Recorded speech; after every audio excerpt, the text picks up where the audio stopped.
هوایی اونا غلطه اما توجه داشته باشید ইরানের সর্বোচ্চ নেতা আয়াতুল্লাহ আলী খামেনির বিরুদ্ধে মার্কিন প্রেসিডেন্ট ডোনাল্ড ট্রাম্পের অপমানজনক মন্তব্যকে আন্তর্জাতিক কূটনৈতিক রীতিনীতির চরম লঙ্ঘন বলে আখ্যা দিয়েছে ইরানের পররাষ্ট্র মন্ত্রণালয়।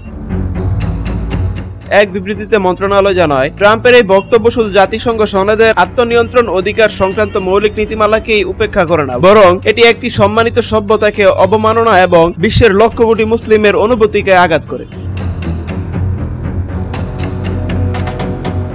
সম্প্রতি ট্রাম্প এক বক্তব্যে দাবি করেন তিনি নাকি ইসরায়েল ও মার্কিন বাহিনীকে ইরানের সর্বোচ্চ নেতাকে হত্যা করতে বাধা দিয়েছে। এই মন্তব্যকে অশোভন ও কুরুচিকর বলেও উল্লেখ করেছে তেহরান।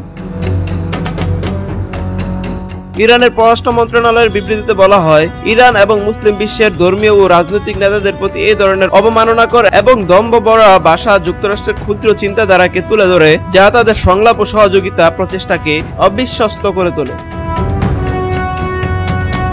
ইরানের পররাষ্ট্র মন্ত্রণালয় যুক্তরাষ্ট্রকে আহ্বান জানিয়েছে যেন তারা এই ধরনের উস্কানিমূলক ভাষা বন্ধ করে এবং নিজেদের অবস্থান পরিবর্তনের ধারাবাহিক প্রবণতা ত্যাগ করে। পাশাপাশি তারা যুক্তরাষ্ট্রকে আহ্বান জানিয়েছে যেন তারা ইরানের শান্তিপূর্ণ পারমাণবিক স্থাপনাগুলোর উপর চালানো হামলার জন্য আন্তর্জাতিক আইনের কাঠামোয় জবাবদিহি করে।